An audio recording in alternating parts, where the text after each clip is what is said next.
referencia cruzada o cita cruzada que está aquí, ¿no? También de ese mismo autor de videos hay uno de referencias, también lo pueden consultar si quieren, para que tengan idea de cómo hacer su referencia o su cita. ¿Dudas de esto? Bueno, eso respecto a esto. Ahora, vámonos a lo de proyectos. Hablamos de proyecto como tal. Déjenme ver, ok. Sí. Hablamos de un proyecto y los proyectos son de diferente tipo. Según su finalidad de estudio o según el objeto de la inversión, incluso también se subdividen dependiendo del tipo de proyecto, las características del proyecto. Entonces, hay varias clasificaciones, no es la única. Esta que les presento en pantalla es la más común y la que por lo regular es la más básica, porque además yo tenía una clasificación mucho más amplia, pero creo que la más básica nos da una idea. Tenemos entonces una clasificación en la cual la tenemos según la finalidad del estudio, puede ser por rentabilidad del proyecto, por rentabilidad del inversionista o la capacidad de pago del proyecto. Es el tipo de proyecto. Según el objeto de la inversión, creación de un nuevo negocio o proyecto de modernización, que puede ser en este caso internalización, externalización, reemplazo, ampliación o abandono.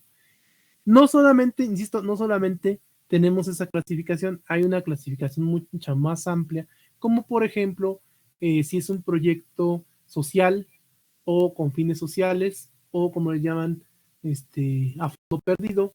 Si es un proyecto de inversión, nosotros vamos a manejar los proyectos en telecomunicaciones como proyectos de inversión, porque vamos a analizarlos desde el punto de vista de los análisis de factibilidad necesarios para llevar a cabo un análisis de inversión en donde el proyecto es de inversión y por lo cual necesitamos una cantidad para llevarlo a cabo y de esa cantidad la mitad, digamos, la vamos a tener en la bolsa y la otra mitad vamos a buscar o un socio o una fuente de financiamiento. Las fuentes de financiamiento pueden ser varias. Una de ellas son los bancos, otra de ellas podría ser un socio, en donde vemos una parte de capital, o también podrían ser ente gubernamental o le llaman también lo que serían apoyos o apoyos gubernamentales, o también tienen otros nombres, pero ya se me olvidó. Bueno, el chiste es que puede ser dinero del gobierno, puede ser dinero de un socio, o puede ser directamente un préstamo de banco. Ajá. Esos tipos o fuentes de financiamiento son las más esenciales. Hay otro tipo de financiamiento, sí las hay. Hay unas que son legales, otras no legales, entonces pues ya, eso ya es otra cuestión. Y esas son las fuentes de financiamiento. Bueno, dentro del proyecto entonces tenemos que hay a fondo perdido. ¿Qué significa? Que el gobierno, por ejemplo, puede ser a fondo perdido del gobierno o puede ser a fondo perdido de empresas particulares, que es muy raro, pero por lo regular los proyectos a fondo perdido puede ser el gobierno. También puede ser una fuente de inversión mixta, que puede ser parte de gobierno, parte particular, como se hizo el Metrobús, algo similar. Una parte de la inversión la puso el gobierno, una parte de la inversión la puso el empresario. Entonces, ¿qué es lo que pasa con los de fondo perdido? El fondo de perdido, o lo que se decían proyectos a fondo perdido, son proyectos en los cuales el gobierno invierte, pero no una recuperación económica, sino más bien una recuperación social. Ahí tenemos a la UACM. Ese fue un proyecto a fondo perdido. Es decir, el gobierno de la Ciudad de México, en parte el gobierno federal, invirtieron una cantidad para poner una universidad. Esa universidad se creó y entonces tenemos a la UACM. O también ahorita actualmente la jefa de gobierno el dinero lo está destinando para el Instituto de Educación Media Superior o Instituto Rosario Castellanos, que también da formación a licenciatura. Y esa inversión que se hace no se espera un retorno económico. Es decir, invierte para que se pongan planteles, para que se ponga profesorado, para que se pongan diferentes cosas. Y es a fondo perdido porque no recuperan esa inversión. Y son millones de pesos. Entonces, ya que no recuperan esa inversión, ¿qué es lo que se espera de esos proyectos? Pues puede ser proyectos ambientales, pueden ser proyectos sociales, pueden ser proyectos, o sea, es decir, educativos, que tienen la finalidad, digamos, hacer alguna actividad de interés. Pueden ser también de salud. Poner un hospital es un proyecto a fondo perdido en donde el hospital como tal no va a generarle sus dividendos o ganancias, y entonces es básicamente una cuestión de salud. La educación, por ejemplo, es un proyecto educativo a fondo perdido, la UACM, porque invierten en diferentes edificios, diferentes edificaciones, o igual a Rosario Castellanos, o o el GEMS. Entonces, todos estos son proyectos a fondo perdido. Pero ¿por qué al final de cuentas son proyectos? Porque ellos invierten y se le da dinero a una persona para que haga, bueno, una persona no, una empresa para que haga la construcción de las edificaciones que necesitamos, las instalaciones que necesitamos, y contrate a la gente para que esté ahí. Ahorita ya como la UACM ya tiene 20 años, que apenas cumplió este año, que por cierto ya compré mi boleto de lotería, pero salió perdedor, no me dio ni reintegro, pero lo bonito es que me quedo aunque sea con la imagen de la UACM en el boletito, que por cierto es nuestra plantel Casa Libertad. Ahí parece anuncio, pero no. Sale el plantel Casa Libertad cuando tenía su mural. Ahorita ya creo que no existe el mural, pero bueno. Entonces, bueno, tenemos entonces qué tipo de proyectos: a fondo perdido o de inversión. A fondo perdido, ¿qué significa? Es un proyecto de inversión que no se espera recuperación económica, se espera otro tipo de recuperación, que también les llaman proyectos sociales, proyectos ambientales, proyectos educativos, que son proyectos que básicamente el gobierno invierte, o puede ser otras entidades, no solamente el gobierno, invierten y no hay una recuperación económica, y no se espera como tal una recuperación económica, sino más bien un beneficio social de salud o educativo, ¿no? Entonces, para combatir, digamos, el rezago educativo se crean estas instituciones. Para combatir, por ejemplo, ahorita la pandemia, pues se crean instituciones como de salud, como por ejemplo, o se hacen adecuaciones también, que es de ahí lo que hablaba el tipo de clasificación que les presenté, en donde ahí tenemos un proyecto de modernización, o más bien un proyecto en donde el proyecto de poner camas y poner, digamos, habitáculos para los del COVID, pues son proyectos de modernización, digamos, pero más bien de actualización a una situación de salud, ¿no? Y entonces pueden ser interno, externo, reemplazo, ampliación, abandono, según sea el proyecto. Vamos a ver características específicas de estos proyectos. Por ejemplo, les decía, una clasificación es que sea a fondo perdido, proyectos de inversión a fondo perdido, o proyectos de inversión en donde sí se espera una rentabilidad, ¿no? Entonces, crear un negocio es un proyecto de inversión. Los proyectos pueden ser externos o internos. Por eso es que dice, un proyecto de modernización puede ser interno o externo. ¿Qué significa? Por ejemplo, la remodelación de una tienda, ahorita que me acordé, un Walmart, una Aurrera, aquí por donde vivo, está una Aurrera que están remodelando. Ese es un proyecto de internalización donde todo el proyecto se basa al interior de la organización. En este caso, pues, es como que muy evidente que si están haciendo una remodelación adentro de la Aurrera, está interno ese proyecto. Y está modificando su forma de vender. Si es un proyecto externo o de externalización, de modernización de externalización, ¿qué significa? Que va a abarcar otros mercados, o que va a competir, o que va a crear otras tiendas. Digamos FEMSA. FEMSA originalmente es Coca-Cola en México, es decir, Coca-Cola, Estados Unidos creó, o más bien subarrenda su marca Coca-Cola al grupo FEMSA. Entonces, en Estados Unidos es Coca-Cola y aquí es grupo FEMSA. Grupo FEMSA aquí en México lo que hace es que vende Coca-Cola, bueno, vende refrescos, pero para expandirse hace proyectos de externalización, y se dio cuenta que le es rentable poner, digamos, Oxxos, Oxxos que antes, en un inicio, intentaron hacerlos por medio de lo que se llama franquicias, pero después creo que no les funcionó, y entonces cambiaron el modelo de negocio y ahora son tipo como tipo concesionarias dentro de una industria privada, ¿no? Pero ya no son franquicias como tal. Entonces pertenecen a FEMSA, pero esos grupos, eso fue un proyecto de externalización, digamos, de productos, de servicios y demás. Entonces, ese tipo de proyectos es, por ejemplo, un proyecto de modernización hacia la externalización. Lo que hace, por ejemplo, Televisa, hablando de telecomunicaciones, ¿qué hizo Televisa cuando vio que el cable estaba rebasado y que los programas de televisión abierta cada vez lo veían menos gente a la entrada de Netflix? ¿Qué es lo que hizo Televisa? ¿Hacer su plataforma de Blim o a qué se refiere? Sí, exactamente, es un proyecto. O sea, al final de cuentas, esto es un proyecto que ya está ejecutado, pero que se llevó a la fase de ejecución. Ahorita vamos a hablar de las fases que tiene un proyecto. Pero efectivamente, ¿qué es lo que hizo? Pues lanzó su plataforma porque vio que le comieron el mandado. O sea, Netflix agarró, entró con todo y le quitó el mercado. Ahora, Netflix ya es el punto competitivo. Adelante, Jair.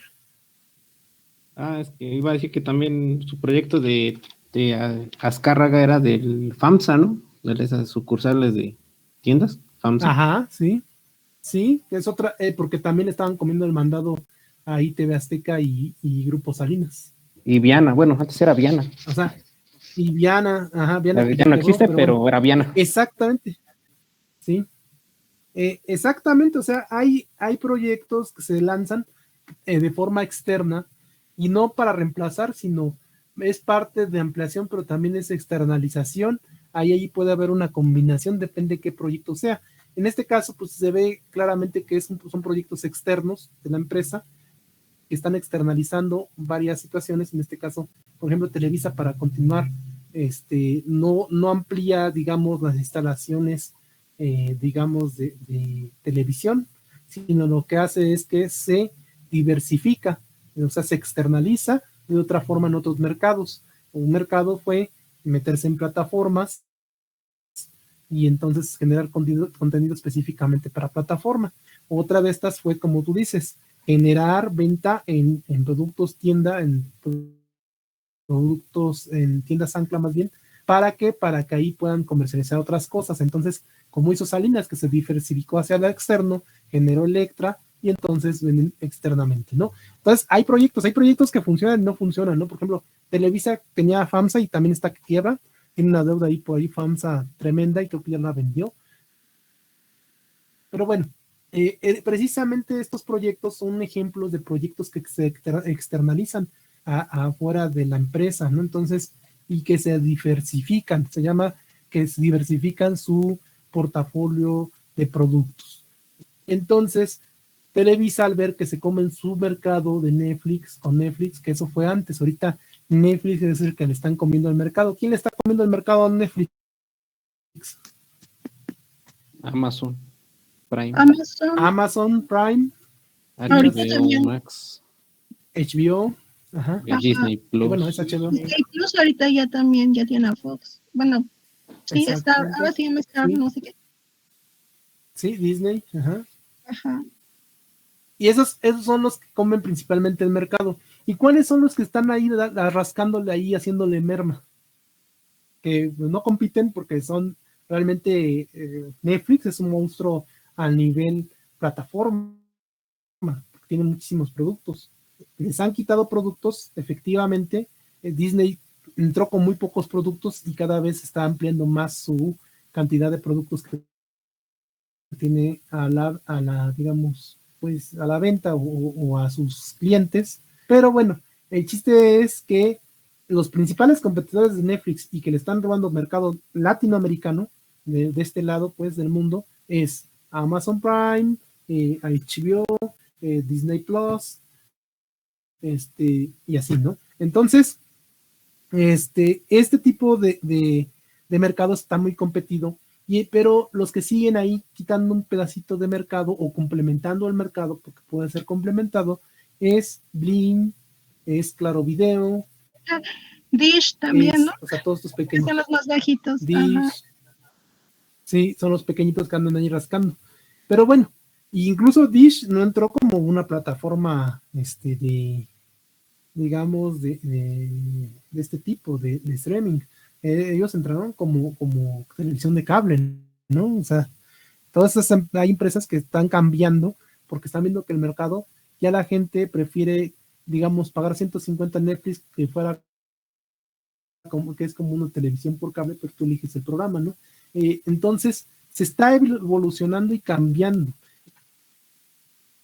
este tipo de mercados. Y más en telecomunicaciones, que ahorita también hay mucho movimiento en el sentido expreso de la telefonía. Acuérdense que el grupo Carso quería tener su propia televisión. ¿Por qué no tuvo su propia televisión el grupo Carso? Y eso lo vamos a analizar en normatividad más adelante. Monopolio. Pero ¿por qué cuando veamos leyes federales de telecomunicaciones?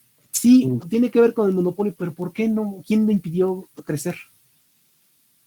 ¿Quién le puso Azcárraga. el pie? Exactamente. Grupo Televisa con Azcárraga Gallán.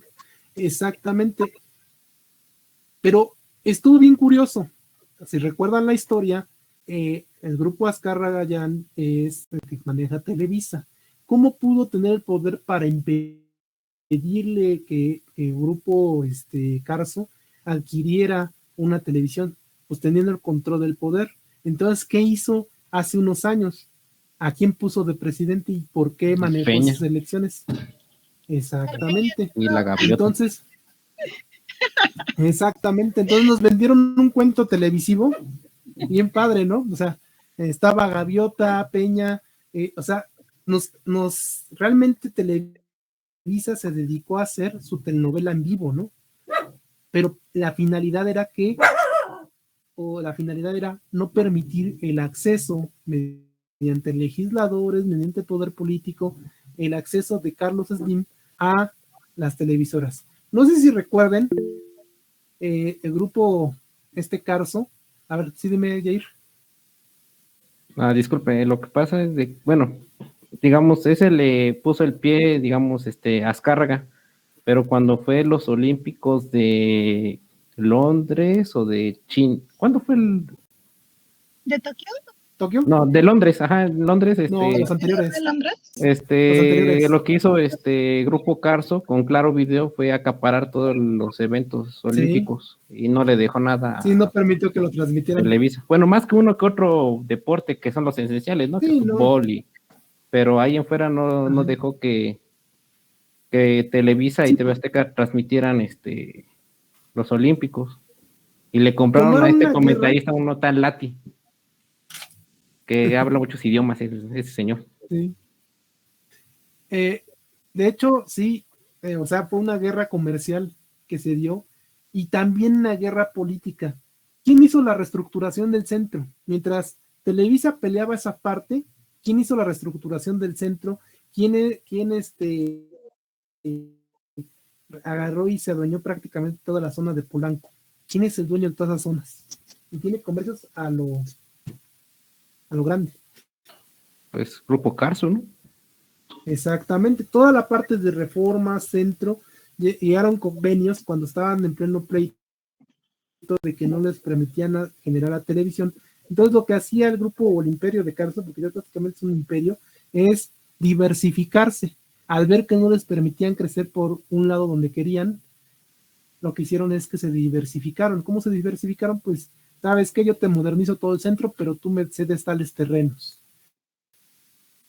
Yo te construyo todas estas vialidades y tu parque, pero yo quiero que me cedas el derecho a usar las vías, como dicen, del espacio público, o yo quiero esos terrenos para mis negocios, o yo quiero la renta del internet de esta zona, o yo quiero, etcétera, ¿no? Entonces llegaron a negociaciones con el entonces jefe de gobierno, tanto Marcelo Ebrard como Andrés Manuel López Obrador en ese entonces, y Rosario Robles, no nos olvidemos, y mientras estaban negándole el acceso a que se hiciera la propia televisión abierta o cerrada del grupo Carso, por otro lado ellos estaban, digamos, atacando los mercados por medio de tiendas, por medio de diferentes sucursales, la compra de inmuebles, Entonces, prácticamente toda la zona centro y la zona de Polanco, esas zonas, son prácticamente de Carso y prácticamente son dueños, y no solamente dueños, sino que además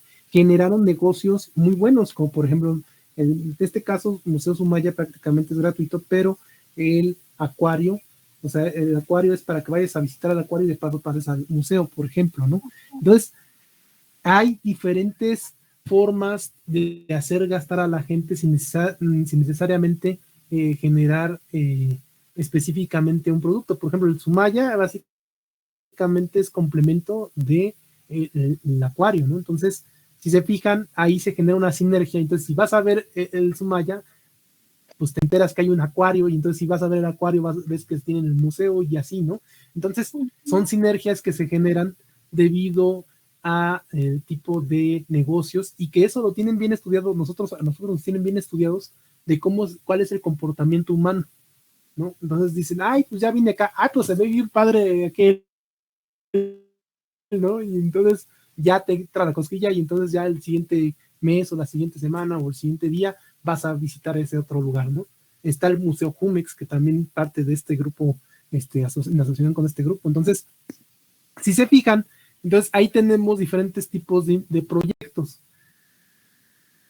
de externalización. Algunos son de reemplazo. ¿Cuál es el de reemplazo? Por ejemplo, que reemplacen Coca por Pepsi, ¿no? Es un proyecto de reemplazo. Obviamente no lo han logrado, son prácticamente dos productos que compiten entre sí. Entonces, hay diferentes productos o diferentes tiendas o diferentes proyectos que son para reemplazar otro. Entonces, en este caso, por ejemplo, prácticamente Netflix llegó a reemplazar el televisión por cable, ¿no? Por ejemplo, es un ejemplo que ha funcionado así, o que funcionó en su inicio así, y ahorita prácticamente están desplazando o reemplazando a Netflix, ¿no? Y también ahí tenemos ejemplos de ampliación en tanto en estas zonas donde hubo inversión de proyectos, en donde pues Grupo Carso, de tener una sola zona o tener un lugar pequeño, ya tiene prácticamente toda la zona de Polanco, todas las tiendas, la mayoría de las rentas son para Grupo Carso, igual que la zona de Reforma y zonas como la Alameda y el centro histórico. Entonces, poco a poco ha ido comprando, entonces está ampliando y diversificando sus productos, son proyectos. Cuando realizamos una visita, yo realicé personalmente una visita a Bimex de México, que eran bicicletas antes muy buenas, ahorita ya no sé si existan, pero ya no las he visto, pero bueno. Estas bicicletas fueron vendidas por ahí del año 2011 a Grupo Carso, cuando apenas iniciaba y estaban en esa diversificación y ampliación. Expresamente fuimos a la fábrica de Bimex, que se encuentra, me parece, en Cuautitlán Izcalli, que por allá fuimos, y bueno, por esas zonas de Cuautitlán y Cuautitlán se encontraba la bodega y la fábrica de Bimex. Nos decían que básicamente quebró la empresa Bimex, se la habían vendido a Grupo Carso, y Grupo Carso como tal compraba todas las empresas que estaban quebradas, y les hacían un diseño, una reingeniería de procesos. ¿Qué es una reingeniería? Como tal, pues modificaba y veía dónde estaban los errores que tenían, cuáles eran las partes que había que mejorar. Y una de las cuestiones que pasaba en ese proyecto, en ese negocio como tal, y el proyecto era mejorarlo, era que terminaban la bicicleta, la empacaban y la colgaban, y entonces hasta que estuviera cierta cantidad de bicicletas podría salir al mercado.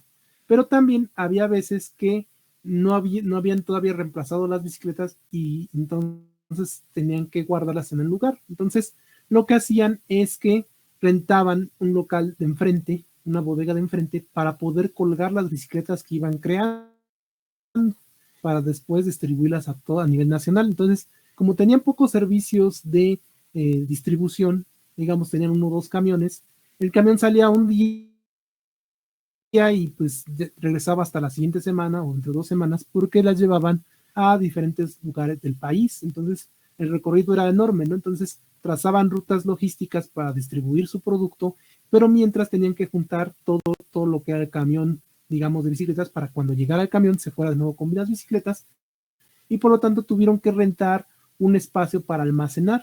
Entonces el chiste de todo esto es que les empezó a generar costos excesivos el tener bicicletas almacenadas. ¿Por qué? Porque aparte del almacenaje también resulta ser que como tenían una bodega improvisada o adaptada, las bicicletas se maltrataban entre sí. Entonces, cuando ya las subían al camión, ya llegaban al destino todas maltratadas, rayadas y demás. Entonces, ya la gente ya les regresaba el producto o de plano no se las compraban o en las bicicletas de plano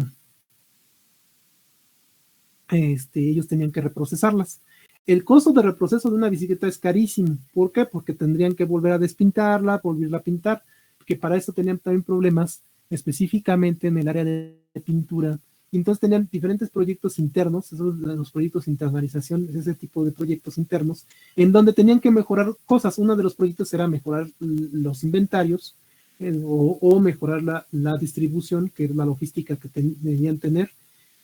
La segunda proyecto interno era la pintura, porque este reproceso de piezas no solamente implicaba quitarle la pintura y volverlo a pintar y ya, sino que había mucho desperdicio de pintura, porque cuando se pasaban los marcos a pintar, se utilizaba pintura en polvo, la cual la mezclaban y la utilizaban, pero había mucha merma de pintura.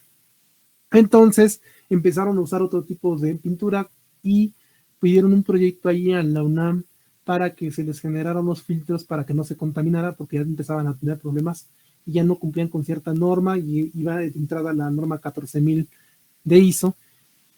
Y entonces tenían que mejorar eso. Metieron un proyecto en donde hicieron un filtrado y supuestamente cambiaron a la base de pintura en agua o con otros solventes, y entonces hicieron un sistema de captación como proyecto interno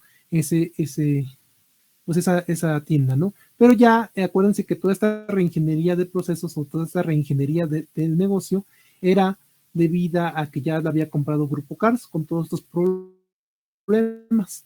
Y lo que hicieron es que terminaban de producir y eso directamente salía ya a la venta y ya no utilizaban almacén. O sea, hicieron una serie de mejoras. Obviamente eso con la logística de Grupo Carso, que además Grupo Carso en ese entonces compraba empresas que estaban quebradas, las modificaba, le hacía reingeniería y las volvía a vender o en su defecto, depende cómo fuera tan bueno el negocio, la utilizaba y se las quedaba. Entonces, ahí si se fijan, ya les estoy platicando de un montón de proyectos que entran dentro de estas clasificaciones de proyectos y que además, como yo les decía, hay proyectos a fondo perdido. Digamos, por ejemplo, el Museo Sumaya es a fondo perdido entre comillas. ¿Por qué entre comillas? Porque supuestamente busca realizar una labor social y está bien. O sea, hasta ahí no está mal. El problema, o bueno, no el problema, sino más bien la ventaja de hacer este tipo de proyectos es uno, pues pueden, digamos, como el gobierno no está haciendo museos y yo te estoy haciendo un museo, pues lo pueden deducir de impuestos hasta cierta cantidad. La otra es que el museo como tal, por ejemplo, te genera que tengas más visitas a tu acuario, tengas más visitas a tus tiendas, tengas diferentes entradas por otras cuestiones aledañas a ese servicio. Entonces, a fondo perdido no fue tanto porque los beneficios fueron muchos, porque mucha gente visita esa zona gracias a ese museo, entonces es un punto de atracción o se vuelve un centro de atracción en donde ellos venden cosas, como tienen tiendas, tienen el acuario, tienen diferentes cosas ahí, ¿no? Entonces, digamos que entre comillas fue el fondo perdido de iniciativa privada cuando hacen ese tipo de cosas porque en realidad tienen otro tipo de beneficios, como son beneficios fiscales, beneficios sociales, porque dicen, no, pues es que Grupo Carso es bueno, ¿no? Que en realidad Grupo Carso, o sea, realmente yo creo que está incluso bien que deduzca de impuestos porque hacen muchas obras de ese tipo, ¿no? Y están muy padres, la verdad. Y si no la hacen de ese grupo, pues la verdad los demás les vale gorro, hacen otras, por ejemplo eso del Teletón, perdónenme, pero es una sacadera de dinero que yo no veo muy claro. Igual lo de la Cruz Roja. La Cruz Roja es un negocio, más que ventaja, es un negocio. Te cobran, si tú vas a atenderte a la Cruz Roja Mexicana, te cobran en general y si no tienes no te atienden. Pero eso sí, hacen colecta nacional. Entonces, perdónenme aquellos que digan, ay, no, es que no es cierto. No, sí, son negocios. O sea, yo entiendo que muchos dicen y nos han inculcado a los mexicanos desde chicos, no, pues es que tienes que cooperar porque es una causa benéfica, ayudas a que una institución noble como la Cruz Roja crezca. No es cierto, es un negocio. O sea, al final de cuentas, la salud cuesta y la cobran. Entonces, la Cruz Roja no te levanta si no pagas, no te ingresa si no tienes un depósito. La Cruz Roja es un negocio como tal. Entonces, el hecho de que ellos se vendan con una imagen de, ay, tú dona te vendemos lápices a 10 pesos, aunque cueste un peso el lápiz, porque es para que apoyes a la fundación de la Cruz Roja, porque pues, pobrecitos atienden a mucha gente y son bien buena gente, no es cierto. Es un negocio y desafortunadamente aquí en México nos venden esas ideas de que hay que cooperar porque realmente necesitan y no es cierto. Son negocios que cuando uno ocupa esos servicios te los cobran.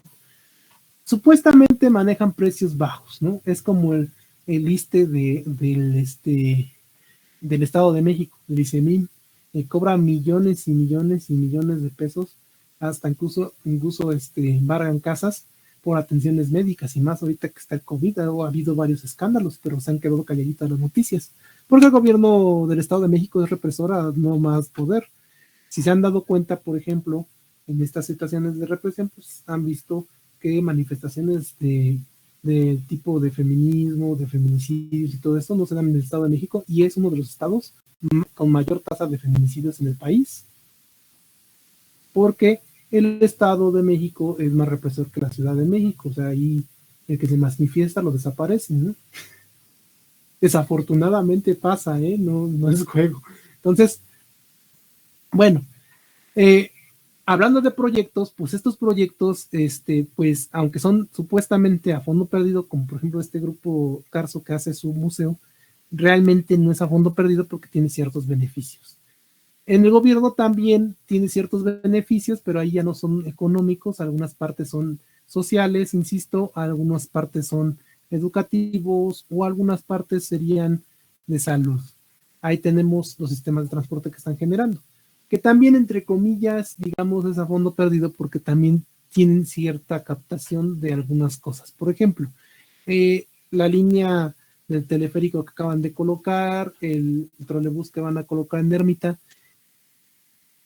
si bien esta zona no había sido atendida, ya se tenían muchos proyectos, traían proyectos, este proyecto de este trolebús elevado, hay incluso una tesis de la OACM cuando se hicieron los levantamientos, fue en el 2005, más o menos 2005, sí, creo que fue en el 2005, cuando hicieron los levantamientos del estudio para meter el trolebús en Ermita.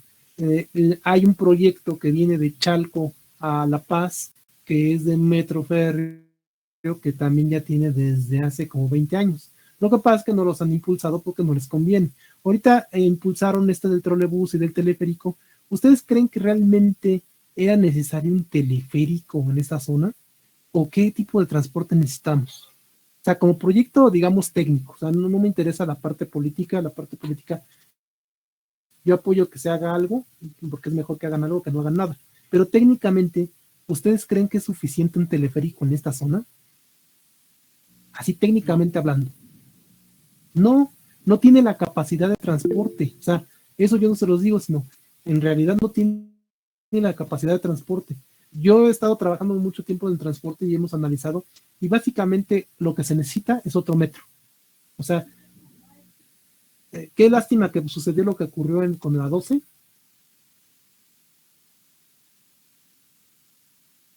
porque creación de las líneas ferroviarias por la cantidad de gente que traslada.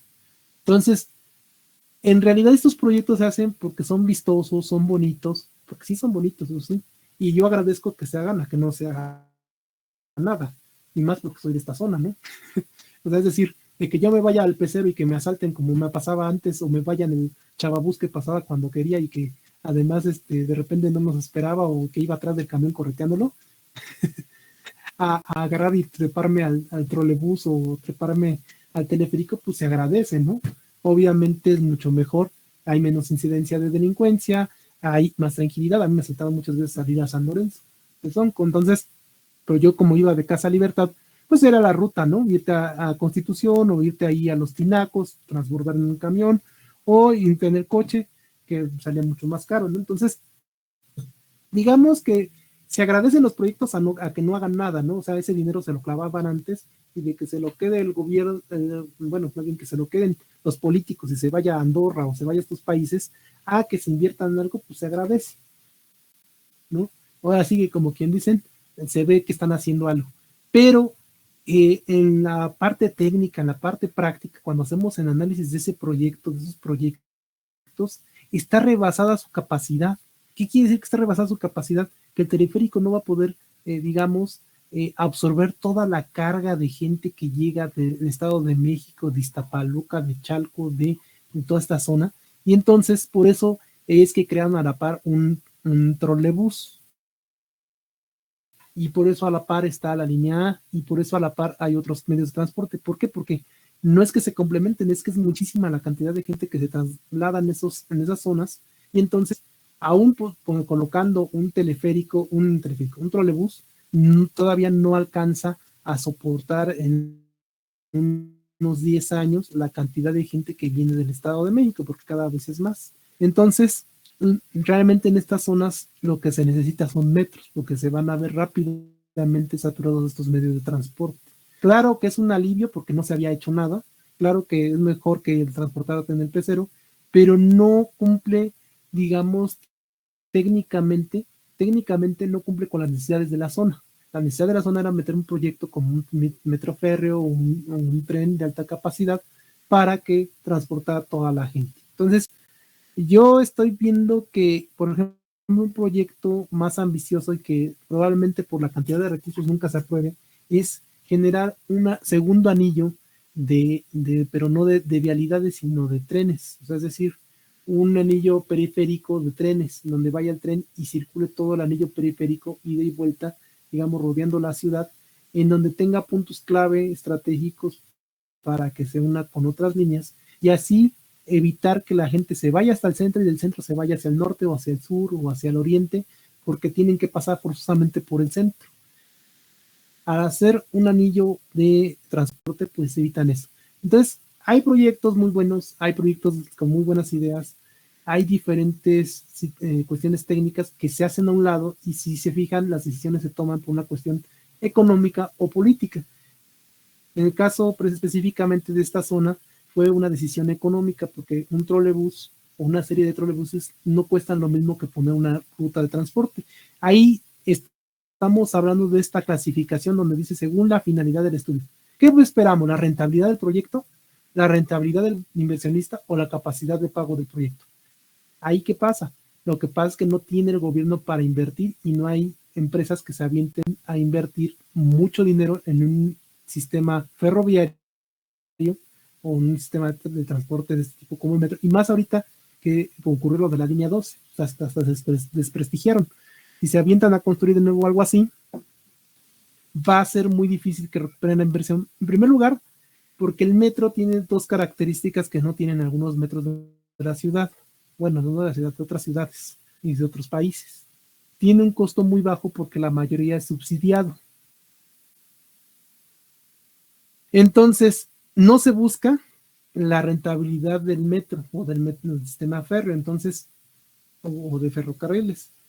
Entonces, al no buscarse esa rentabilidad, es a fondo perdido del gobierno, y lo concesionan para que una parte la cargue quien quiera invertir. Pero como no es posible debido a que son grandes cantidades en estos sistemas, entonces no hay rentabilidad como tal del proyecto. No hay rentabilidad del inversionista porque no recupera rápido el dinero. La rentabilidad del inversionista tiene que ver con que recupere rápido el dinero. Eso sí ocurrió en la línea 1 del Metrobús. Hubo una recuperación rapidísima del dinero, y además Grupo Carso se ve sumamente beneficiado de estos proyectos. Si se fijan, a veces suena que hablo mal o hablo bien de Grupo Carso. Lo que ocurre en realidad es que ha hecho muchos proyectos, y que dentro de esos proyectos hay proyectos que han sido benéficos para ellos, otros para la sociedad y otros tanto, pero aunque fueran benéficos para la sociedad, siempre ellos buscan su rentabilidad, y por eso es que están creciendo constantemente. Entonces, no es, digamos, tomar una postura en favor o en contra del Grupo Carso, del actual gobierno, del gobierno pasado, sino hay que ver los hechos contundentes y ver las necesidades técnicas. Lo mismo ocurre en telecomunicaciones. Los proyectos pueden ser o buscar una rentabilidad del proyecto como tal. La rentabilidad del inversionista, es decir, que se recupera rápido el dinero, o la capacidad de pago del proyecto, o sea, cuánto va a pagarse de ese proyecto, qué tan rápido se va a pagar. El otro es si se va a recuperar o no el dinero, y hay que ver si tiene rentabilidad ese proyecto. Entonces, hay que ver qué tipo de finalidad sigue los proyectos, y esta clasificación sencilla, si se fijan, aborda muchas aristas de los proyectos. Por eso es que es la más sencilla. En la siguiente clase a ver si les presento una más amplia todavía, para que se hagan más bolas. No, eso es broma, pero sí les presento otra. Bueno, cambiándoles un poquito de tema, vamos a ver el ciclo de vida de un proyecto. En general, el ciclo de vida de un proyecto tiene 4 fases. Inicio, cuando arranca la idea, cuando decimos, voy a hacer de proyecto esto, que es lo que les va a pasar la siguiente semana. Y yo espero para el viernes ya tengan su idea de proyecto más o menos definida con estas clases que vamos a estar abordando. Por cierto, este lunes va a haber clase síncrona, como ahorita estamos, para que avancemos más rápido. Este próximo lunes. Hoy estamos a miércoles, entonces nos vemos el viernes y nos vemos el próximo lunes. Les aviso, para que no se vaya a olvidar en proyectos. Está bien. Ok. Entonces, tenemos ciclo de vida del proyecto. Decimos que tiene un inicio, que es donde parte la idea. Ya habíamos hablado que parte de una idea. Luego, después de la idea, hay que hacer una planeación, y en esa planeación y en ese inicio, en ese inter, entran los estudios de prefactibilidad. Acuérdense que hay estudios de prefactibilidad, factibilidad, y que esos estudios de prefactibilidad se puede hacer, no se puede hacer, eso va en la fase de inicio, y ya los estudios de factibilidad van en la planeación, y dentro de la planeación ya va la parte de ver cómo se ejecutaría y cómo planear esa ejecución de ese proyecto, que en este caso van a ser, acuérdense, vamos a estar orientados hacia proyectos de inversión en telecomunicaciones, es decir, poner un negocio, pues.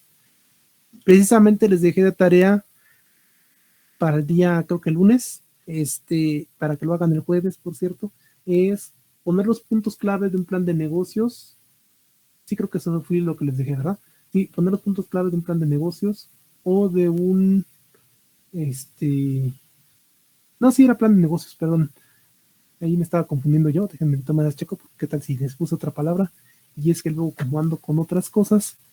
Entonces, a ver, vamos a ver trabajos de clase, tareas. Son los elementos de un plan de negocio. Ajá, elementos de un plan de negocios, ¿ves? Sí, está bien. Perfecto, sí me acordé bien.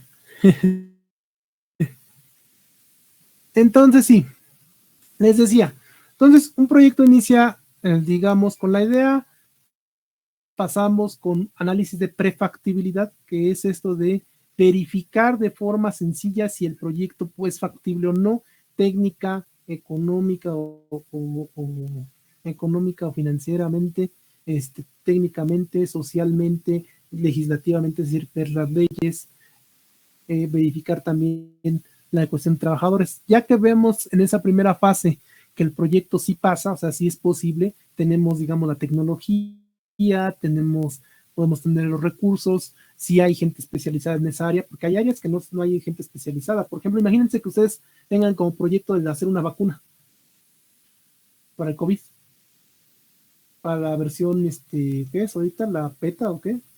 ¿Penta? ¿No es la gamma? No. Beta. Estábamos en ETA, creo, ¿no? Uh-huh.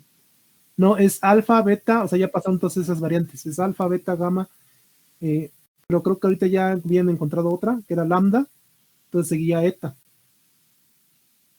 Es que acuerda que es el alfabeto griego. O sea, parece uno retrasado, pero no, estoy diciendo el alfabeto griego. Después de lambda, la siguiente letra, que sería en el alfabeto griego, es M, sería la M. En el alfabeto griego, déjenme acuerdo. Bueno, supongamos que sea teta o lo que sea, ¿no? Pero bueno, la siguiente letra, imagínense que ustedes quieren hacer un proyecto para que se genere una vacuna, previendo que quieren que combatir el coronavirus, la versión o el tipo de coronavirus siguiente del que está actualmente. ¿Tendrían la capacidad en un inicio de tener la gente especializada para generar eso? Poniendo que tienen la tecnología para crearla. Pues realmente no. ¿Por qué no? Porque en primer lugar no saben qué variaciones va a tener esa nueva componente del COVID. Entonces, por lo tanto, el hacer una vacuna que prevenga o prevea cómo va a mutar el virus a partir de la última etapa que tiene, pues es prácticamente imposible. Entonces, aunque tengan gente especializada en esa área, no tienen la gente suficientemente especializada para prever ese cambio. Puede variar en diferentes formas la variante de COVID. Entonces, por lo tanto, nos van a tener un especialista en la siguiente variante. Entonces, ahí, en un inicio, pues se desecha el proyecto porque aún posiblemente teniendo el equipo para realizar la posible vacuna, no podrían hacerlo porque no tienen cómo saber, digamos, mitigar la siguiente variante. Lo que podrían hacer es hacerlo para la variante vigente actual o la variante actual, ¿no? Entonces, acuérdense que es la fase de inicio, verificar de forma muy sencilla si se cumplen con los estudios de prefactibilidad económico, social, laboral, técnico, tecnológico, de leyes, ¿no? Entonces, bueno, después sigue la planeación de cómo se llevaría a cabo el proyecto y ya el estudio de factibilidad. ¿Qué diferencia entre prefactibilidad y factibilidad? La parte de factibilidad es que ustedes lo hagan de forma muy sencilla. Bueno, las prefactibilidades lo hagan de forma muy sencilla con fuentes secundarias. Y la factibilidad es que lo hagan con fuentes primarias y de forma un poquito más compleja. Es decir, ya sustentado en cotizaciones, presupuestos, en digamos, ya en un formato un poco más serio la factibilidad. O sea, digamos que el estudio de prefactibilidad como el estudio de factibilidad son lo mismo, nada más que en uno se lleva ya un sustento hasta incluso académico, ¿no?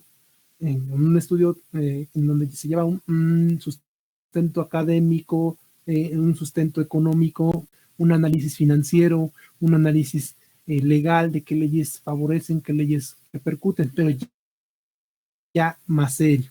O sea, es decir, son prácticamente lo mismo, nada más que en diferentes etapas. El de prefactibilidad es así de, pues no queda porque no tengo los recursos técnicos, o no tengo la gente capacitada, o no tengo la viabilidad económica, o no queda por la viabilidad económica, así de forma sencilla, porque es mucho lo que se requiere de inversión.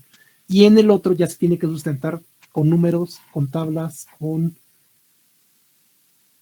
otras cosas, ¿no? Entonces, ahí está la diferencia entre prefactibilidad y factibilidad de los proyectos. En esta parte, se los leo, la fase de inicio, los proyectos se identifican y se seleccionan, luego se autorizan mediante un documento conocido como cédula de proyecto, que es una de las siguientes tareas que les voy a dejar. ¿Qué es la cédula de proyecto? No es más que una hoja donde ustedes van a colocar todos los datos del proyecto de forma muy sencilla y muy clara, y lo van a ir rellenando conforme va pasando el tiempo para ir completando tu cédula y ver si pasa a la fase de planeación. Básicamente, la cédula del proyecto nos hace iniciar el proyecto. Ahora, hay que ser muy claros en esto. La planeación que tenemos de nuestro temario junto con la planeación que se tiene en esto del PMBOK o el Project Management Institute, o sea, es decir, el Instituto de Proyectos, que tiene una situación muy específica. Hablan ellos de grandes empresas. ¿Ustedes creen que, por ejemplo, el mecánico de la esquina, la tienda, el changarro de la esquina, el tamalero, si quieren, para su proyecto de venta o para su proyecto de negocio, hace una cédula de proyecto? No. Es más, llevémoslo al puesto de tamales, chicos. Pues no lo hace. O sea, aquí quiero, digamos, hacerles esta puntualización porque muchas empresas, incluso empresas medianas, aquí en México, empresas medianas, no hacen esta cédula del proyecto. Y son empresas ya más o menos constituidas, digo, medianas, son de 10 trabajadores, 15 trabajadores, 20 trabajadores si quieren. cuando inician su negocio, no hacen nunca esta cédula de proyecto. La cédula de proyecto es parte de las normas ISO y de las normas, pero ya son empresas que son ya de medianas a grandes. Entonces, muchas de las medianas no lo hacen. Entonces, imagínense las chicas ni siquiera lo miran, ¿no? El puesto, la gente que invirtió en su puesto para ponerse a vender tamales, o la gente que vende su changarro en la tiendita nunca ve esa cédula de proyectos, más ni conocen qué es eso, ¿no?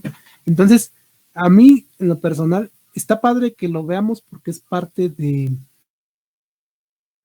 digamos, de iniciar un proyecto de manera formal, si usted está en una gran empresa. Pero va a haber situaciones en donde más contratan gente, y más aquí en México, son empresas pequeñas, medianas, chicas, que son empresas que van saliendo adelante como pueden y que se van adaptando a las necesidades según el expertise que tengan, y los contratan a ustedes para solucionarles infinidad de problemas. O sea, no solamente una sola cosa, sino que van a ser, digamos, de chamitas de las empresas pequeñas y medianas. Es padre porque ustedes ahí en esas etapas aprenden muchísimo, que van a aprender mucho en esas zonas. Pero lo difícil va a ser que, uno, los pagos siempre son acá muy, digamos, raquíticos, porque eso siempre ocurre. O sea, les pagan porque también pues, son empresas pequeñas, medianas, que tampoco tienen el gran recurso para pagar y dar, digamos, un aporte. Y segundo, se brincan todas estas partes o estas fases por el arco del triunfo y lo hacen, digamos, por el expertise, por la experiencia, por el know-how del negocio que ya conocen, es decir, por la experiencia. Por ejemplo, muchos de los que son meseros pues ponen su negocio de restaurante porque ya conocen dónde comprar, qué comprar, cómo servir, en dónde servir, qué hacer. Y así, hasta incluso los lavatrastes de algunas cocinas ponen su fonda y así. Es decir, conocen primero el negocio como trabajadores y luego agarran y se avientan a ponerlo físicamente. Entonces, para estos negocios que son, digamos, proyectos de inversión, un proyecto de inversión es un negocio como tal, y como tal un negocio es una tienda, por ejemplo, o puede ser de servicios, los que son de medianos a chicos no utilizan nunca esta cédula de proyecto. Esta cédula de proyecto es como que muy idealizada a empresas grandes en donde agarran y tienen una normativa ISO donde todos los procesos los tienen documentados. Entonces por eso cualquier proyecto que se inicie se genera una cédula de proyecto. Además, déjenme decirles, la cédula también de proyecto implica también, o la generan también para que haya un responsable. ¿A quién echarle la culpa si algo sale mal? ¿No? Es como la escuela del Repsamen. ¿A quién le echaron la culpa? ¿Quién firmaba? ¿El director? El director y el director, el DRO y aparte el director del plantel. ¿Quién, perdón? No lo escuché. A la cabeza de la organización, ¿no? Que esté a cargo de la jerarquía. Exactamente, y no al dueño. Por ejemplo, no solamente en Repsamen no es muy claro porque sí culparon a algunos DRO y los DRO son externos, digamos, a la organización y también al director, que era la directora de ese proyecto. Y no es muy claro porque luego dicen que es la dueña y luego nos dicen que es la dueña. Pero en donde es muy claro es el News Divine. ¿Se acuerdan del caso News Divine? ¿Escucharon las noticias? Era un antro. Este caso de News Divine, ¿qué pasó? Bueno, pues si no lo conocen, Roberto, te los platico brevemente. Es un antro en donde que murieron mucha gente, ¿no? También había otro caso que es de un incendio de otro, ¿no? Antro, ¿no? Y otro que no dejaron salir a la gente. Bueno, pero el chiste o lo que ocurre es que contrata a esa empresa o ese antro a un administrador y lo dejan como administrador del negocio. Entonces, ese es digamos, un subcontratado del dueño y es el que se hace cargo, así como también puede ser un ingeniero tanto industrial o puede ser un ingeniero de otra área, que lo contratan como administrador de ese proyecto o administrador de ese negocio. Entonces, aunque no generan todo esto de cédula del proyecto, sí generan documentación en donde se vuelven responsables. Al hacerse responsables, entonces cualquier cosa que ocurra, ustedes como ingenieros van a ser responsables y la cédula del proyecto básicamente es eso, también tener un responsable. Entonces, ¿qué ocurrió en ese News Divine? No me acuerdo si fue el que se quemó, el que no dejaron salir a la gente, el chiste que se murieron, entonces le echaron la culpa que no tenían salidas de emergencia adecuadas, echaron la culpa de un montón de cosas, y entonces el que se fue al tambo fue o bueno, a la cárcel, en que se encarcelaron fue al administrador. El dueño ni siquiera le dijeron nada ni nada. O sea, los dueños simplemente nada más perdieron el negocio, pero por eso contratan a los administradores y a veces el administrador puede ser incluso un ingeniero, dependiendo qué tipo de negocio. Entonces ustedes pueden ser un administrador de una red, si se cae la red, ustedes tienen la culpa y por lo tanto pues, ustedes son los que cargan con la responsabilidad legal. Por lo tanto, cuando hacen una cédula de proyecto, que a veces no le llaman cédula de proyecto, o a veces hacen un documento similar, pues básicamente es para definir las responsabilidades de diferentes cosas. Si quiebra el proyecto o si sucede algo, pues aquel que firma esa cédula de proyecto como responsable es el responsable de todo el proyecto o de todo el negocio. A pesar de que tengan dueño independiente y a pesar de que decía a lo mejor instrucciones del dueño, ¿no? Entonces, estos ejemplos básicamente es para ilustrar, digamos, los grados de responsabilidad que pueden tener y que la cédula de proyecto es un documento que por lo general se genera a partir de los negocios medianos a grandes, prácticamente en la mayoría de los casos, el 70% aquí en México de negocios es MIPYMES, pequeñas y medianas empresas. Imagínense. Y de esas, yo creo que las medianas, como la mitad tendrán ese tipo digamos, de documentación, en donde ya empiezan a ser responsable a alguien para están en fase de crecimiento y entonces ponen a un responsable de ese proyecto o de ese negocio. Entonces, básicamente este tipo de documentos, digamos, para un proyecto de inversión en telecomunicaciones pequeño, pues no es muy útil y a veces no lo usan. Y cuando digo no lo usan, no quiere decir que no lo usen definitivamente, sino que hay empresas muy pequeñas que nunca ven eso, nunca lo conocen. Hay empresas grandes que sí lo usan. ¿Por qué? Porque están definidos en los sistemas de normas ISO o diferentes normativas que ellos usan, o incluso para aquellos que hacen también licitaciones al gobierno, pues cumplen con ese tipo de documentación para que puedan acceder a la licitación o al concurso. Pero bueno, en este tipo de empresas sí tenemos que hay una cédula de proyecto y después de la cédula de proyecto básicamente es el punto donde se arranca, se autorizan los recursos, se especifican quiénes son los responsables de cada etapa, qué documentación se va a entregar, todo eso se especifica en esta cédula de proyecto y entonces pasa ya a la fase de planeación, que consiste en la definición del alcance del proyecto, es decir, hasta dónde va a llegar nuestro proyecto.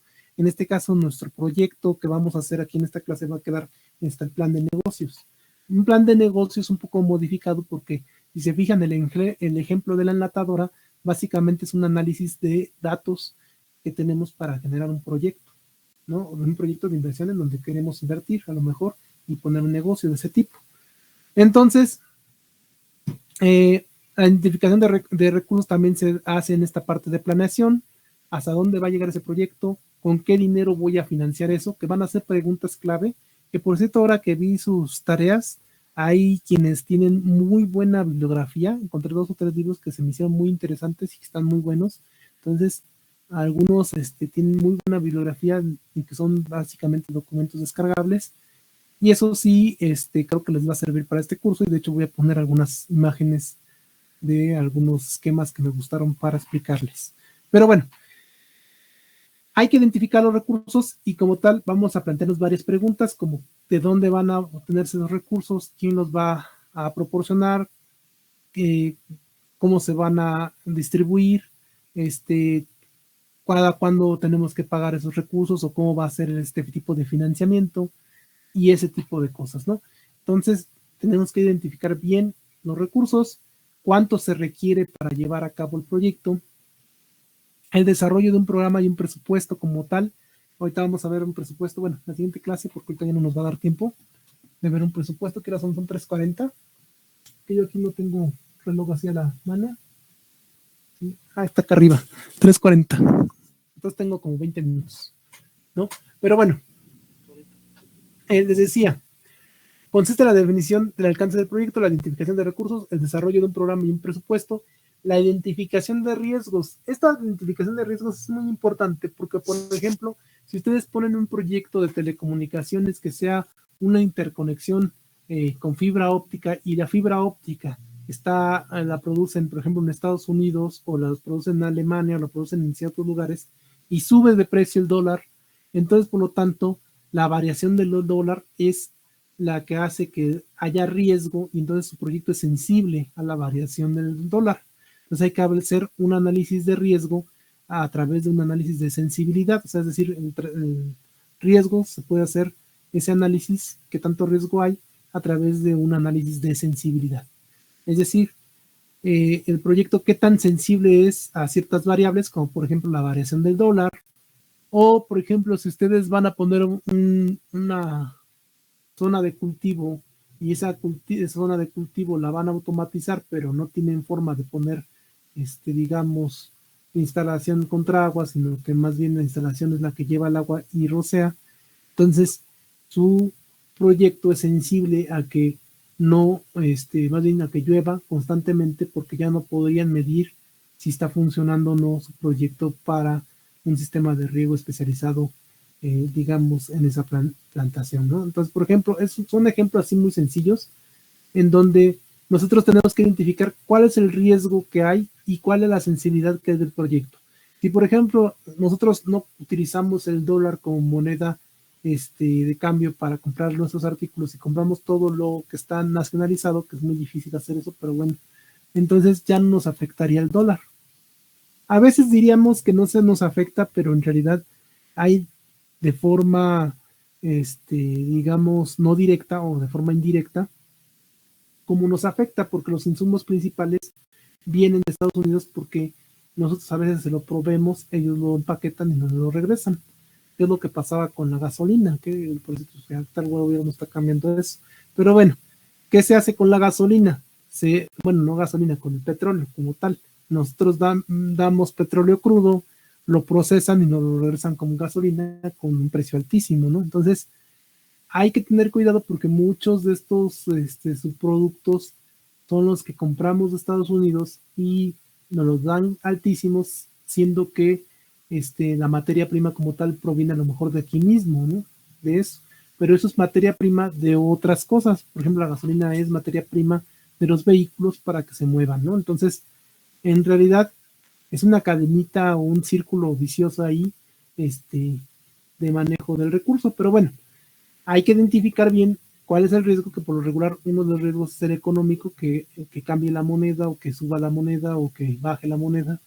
Hay otros riesgos, análisis de sensibilidad, como por ejemplo que llueva permanentemente y necesitamos que esté seco, que lo que hizo Volkswagen, no sé si se acuerdan, Volkswagen le afectaba precisamente que lloviera, porque la lluvia, como prácticamente toda la lluvia ya es ácida, entonces tenían sus carros recién pintaditos y recién salidos de planta, y los formaban en un patio, entonces llovía y se manchaban todos con las gotas de agua ácida. Entonces queda, no sé si hayan visto que queda como una especie de marca en los coches. Entonces, ¿qué hizo Volkswagen? Pues muy sencillo. ¿Sí escucharon de esa noticia de Volkswagen o no? En la planta de Volkswagen de Puebla. No, profe. No. ¿No? Pues es que Volkswagen bombardeó el cielo para que no llueva. Búsquenla, son noticias bien, pues digamos, significativas. Entonces, Volkswagen, lo que pasa es que también yo estoy metido en todo este relajo, porque como he hecho visitas a las plantas de Nissan y las plantas de General Motors y esas plantas de ensamble, entonces pues me entero de todo este tipo de cosas, ¿no? Pero bueno, de todas maneras búsquenlas. Busquen la noticia. Volkswagen, de hecho, los pobladores ya andan demandando a Volkswagen y andan solicitando a las autoridades que intervenga, pero como Volkswagen tiene mucho poder en Puebla, porque es el que genera los trabajos en Puebla, entonces, bueno, una gran empresa que genera muchos trabajos, entonces pues no, el gobierno se hace de oídos sordos. Pero los pobladores estaban demandando a la empresa, o estaban solicitando a la empresa que dejara de bombardear, porque se estaban secando sus cultivos, porque ese bombardeo que hacían a las nubes era para que dejara de llover, porque la lluvia le afectaba a los carros que tenían estacionados afuera de su planta.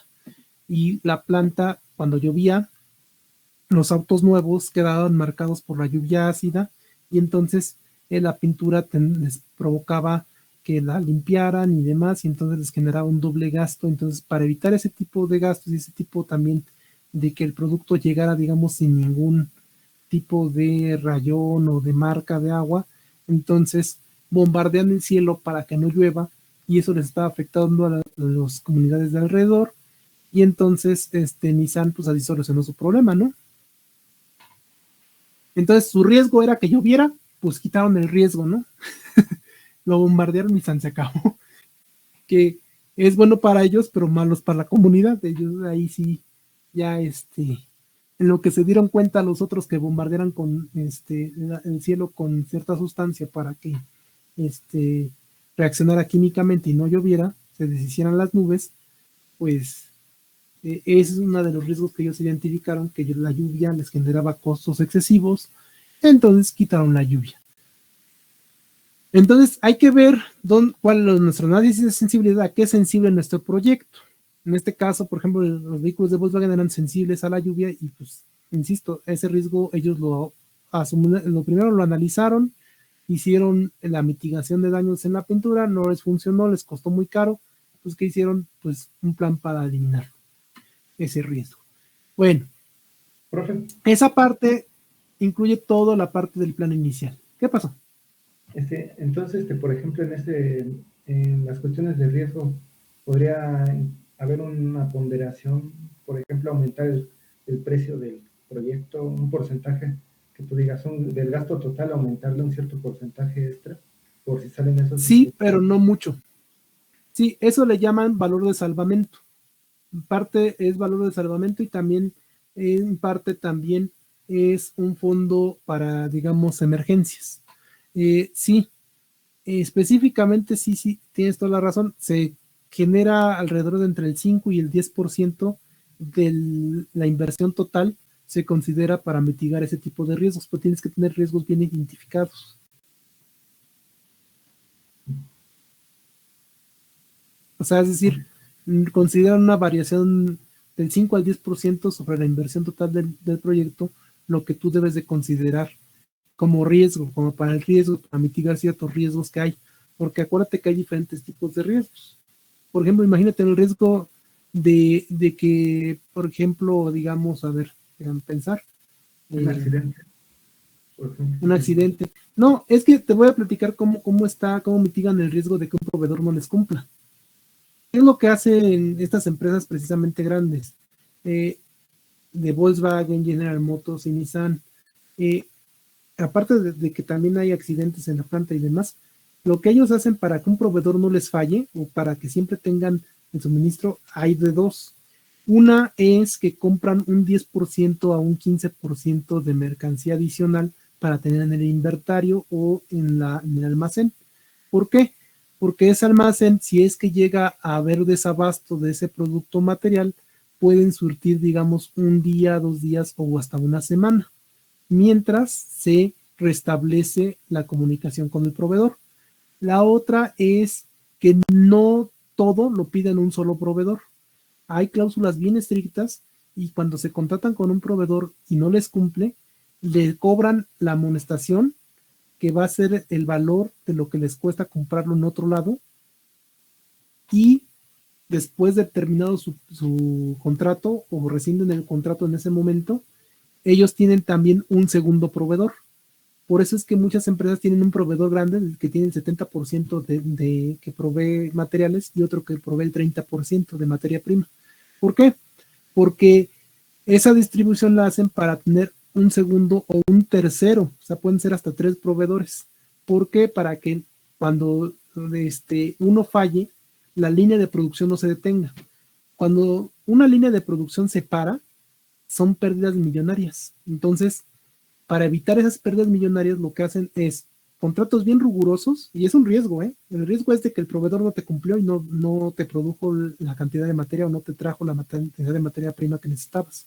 Entonces, lo que hacen es contratos bien rigurosos en donde si te continúo contratando, tú me pagas lo que me cuesta comprarlo con otro proveedor. Una de esas sanciones. La segunda sanción es que te rescinde el contrato y no te vuelvo a contratar. Pero para esto la empresa tiene un proveedor secundario en donde le dice, a ver, me produces 30% de lo que yo necesito. Si quieres mantenerte al 70%, no me falles. Y entonces el que falló lo botan, lo sacan y el nuevo proveedor entra a surtir ese 60 o ese 50% hasta 70% del total de la materia prima que se requiere, y tienes un tercer proveedor pequeño que te surte también hasta que falle el que tienes, ¿no? Y así, o sea, es decir, varias empresas tienen ese tipo de cuestiones de que hacen contratos bastante fuertes en cuanto a las sanciones por si fallas, y lo segundo es que siempre tienen un segundo proveedor, porque está el riesgo de que un proveedor no te traiga la materia prima. Y adicional, hay empresas que tienen un stock, se llaman stock en el inventario. Dentro de un inventario, dentro de un almacén tiene un stock. Ese stock es para cubrir mientras llega la materia prima, mientras se resuelve el problema de materia prima y la línea de producción no se pare, porque sale muy caro para una línea de producción, porque son las máquinas, la energía, el ritmo que agarró, porque acuérdense que siempre las máquinas tienen un tiempo de calentamiento, los operadores tienen un tiempo de, digamos, de llegada y acoplamiento al sistema, y entonces en ese tiempo se pierde, digamos, tiempo que es dinero. Entonces, para que no ocurra un paro, digamos, en la línea de producción, se tiene un stock. Ese stock está en inventario y es para merma, y ese continuamente se va cambiando y se va, digamos, manejando. Prácticamente ahorita ya no hay stock, hay muy pocos stock, o sea, ponen muy poco de stock. ¿Por qué? Porque ahora ya es muy ágil, digamos, la parte logística. Pero si un proveedor falla, hay de dos: les ponen sanciones muy altas, que es el valor de lo que les cuesta la producción, o y aparte los pueden echar para afuera, y aparte los cubren con otro proveedor que tengan a la mano. Entonces, por lo regular, lo que se hace es que se tienen dos proveedores o tres con diferentes rangos de confiabilidad para que no se pare la producción. Ese es un riesgo, ¿eh? Otro riesgo, insisto, como acá la lluvia. Otro riesgo es, por ejemplo, la variación del dólar. Otro riesgo, o sea, hay varios riesgos y hay que hacerle el análisis de sensibilidad. ¿Qué tan sensible es tu proyecto a esto? Por ejemplo, ahora que hubo escasez de alcohol y de cubrebocas hace unos meses, cuando apenas inició la pandemia, aquellos que producen, digamos, cuestiones de sanitarias, pues no previeron que era sensible a un virus, a una pandemia. Entonces se les acabó. O sea, rápidamente el alcohol se acabó, se agotó. En muchos lados estaba agotado el alcohol, estaba agotado los cubrebocas, ¿no? Entonces, ese riesgo no lo midieron nunca, o sea, de repente les apareció el riesgo y no lo midieron, o lo midieron y les valía porque pues no era algo que pudiera ocurrir fácilmente. Entonces, ese riesgo se tenía que hacer un análisis de sensibilidad, qué tan sensible era el proyecto, y lo debieron haber previsto desde que se empezó a enfermar la gente en China. Pero acordémonos que hay enfermedades que no llegan nunca a este país, afortunadamente, porque hay enfermedades más graves. Pero bueno, básicamente ese riesgo se tiene que analizar para ver si no te para el proyecto completo. Y eso constituye el plan inicial para hacer el trabajo del proyecto. Luego tenemos la siguiente fase, que es la fase de ejecución, que esa ya no la vamos a hacer, digamos, teórica, diciendo, más o menos aproximadamente tenemos este nicho de mercado y por lo tanto tenemos esta cantidad de ventas y esperamos que el flujo de efectivo se mantenga en tanto, es decir, la vamos a simular, la fase de ejecución en nuestro caso para nuestro proyecto final, y vamos a decir, pues aproximadamente espero que tenga tal flujo de efectivo, ¿no? Y va a ser estimada. ¿Por qué estimada? Porque no lo vamos a llevar a la ejecución, porque no tenemos los recursos para llevarlo a la ejecución. Pero en la fase de ejecución, el proyecto se lleva a cabo el plan del proyecto, es decir, poner en marcha todos los mecanismos para llevar a cabo la venta, para llevar a cabo el negocio, y se realizan las actividades necesarias para producir los entregables, es decir, ya se empiezan a ver y a medir si se van a cumplir lo estimado en la inversión, si vamos a contratar a esa gente, si vamos a tener esa producción, si vamos a tener esas ventas.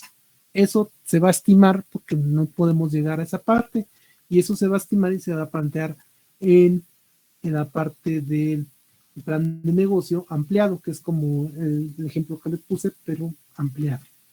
Es un ejemplo similar, no es idéntico al que le subí a la página del, de la enlatadora de frijoles, si es que ya lo checaron, o si no lo han checado, chéquenlo. Ahí le subí un ejemplo similar a lo que van a hacer en su proyecto final, nada más que más ampliado. Ahí está de forma muy sencilla. Entonces, pero para que tengan una idea de cómo se va a entregar, ¿no?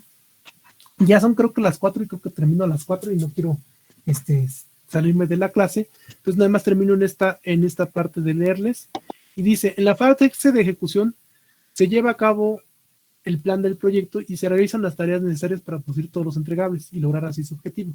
Durante esta fase, el avance del proyecto es monitoreado y controlado para asegurar que el trabajo se mantenga dentro del presupuesto y el programa previstos. El alcance se completa con base a las especificaciones y todos los entregables cumplen con los criterios de aceptación. Además, cualquier cambio debe ser documentado, aprobado e incorporado en un plan inicial actualizado, en caso necesario. En la fase de cierre se hacen las evaluaciones del proyecto, se identifican y documentan las lecciones aprendidas para ayudar a mejorar el rendimiento de proyectos futuros y los documentos del proyecto se analizan y se archivan. Esto, insisto, estas últimas partes también son de una empresa grande, en donde hacen un proyectito y si funciona bien y si no, pues se archiva y demás, ¿no? O cuáles son las experiencias para mejorarlo.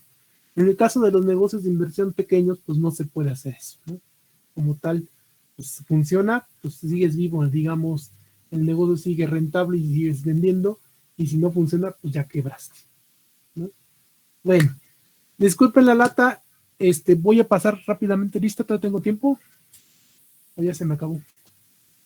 Déjenme, voy para, que creo que no pasé lista.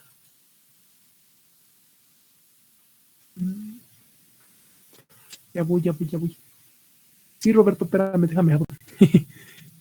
Espérenme, unos 2 minutitos, 1 minutito, no sé quién quiera son, espérenme tantito.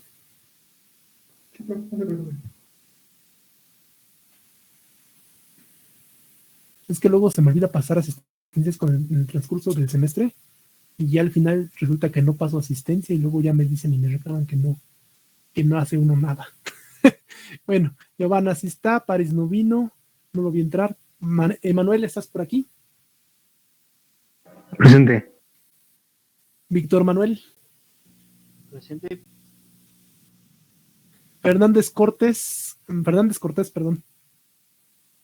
Presente. Fernández Cortés, ya está, ¿verdad?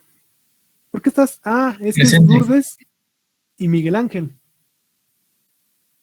¿Ustedes acaban de entrar? No, yo ya estaba desde las primeras clases. ¿O cómo? Ah, ok. Entonces, Lourdes, sí. Es que de repente no los ubiqué. ¿Son de Casa Libertad? No. Cuautepec. No, de Cuautepec. Ah, ok. No, pues está bien. ¿Son hermanos? Perdón, van a decir que me importa, pero es que por el apellido, que son iguales. Sí, profesor. Ah, ok. Entonces, acuérdenme para dejarles luego trabajos diferentes, porque luego sí se me olvida, y es para que ustedes desarrollen diferentes actividades en proyectos que tengan que realizar individuales, ¿va? Bueno, Ana Laura, Presente. Francisco Salvador, Presente. Gómez Chávez, Presente. Roberto Iván, Presente, profe. Diego Alejandro, Presente, maestro. Dora del Pilar, Presente. Hernández Yair, Presente. María de la Paz, Presente, Maripaz. profe. Maripaz. Esperanza, sí, Maripaz, Presente. Héctor Andrés, Presente. Alexis Daniel, Yorcelín Ivana, ¿dónde andas? Yorcelín, no, ahora no vino. Diana Angélica, Presente. Miriam, Presente, profe. Roberto y Jorge Iván. Presente. Ok, pues bueno, sería todo por mi parte, espero hayan aprendido algo. La siguiente clase continúo, les voy a dejar otras actividades ahí en Classroom. Recuerden hacerlas, vayan avanzando. Yo a más tardar el jueves termino de calificarles, ya llevo como 15 calificados, entonces nos vemos la siguiente clase. Pásenla bonito, no se estresen mucho, pónganse a estudiar mucho. ¿Va que va? Sí, profesor. Gracias. Profe, gracias.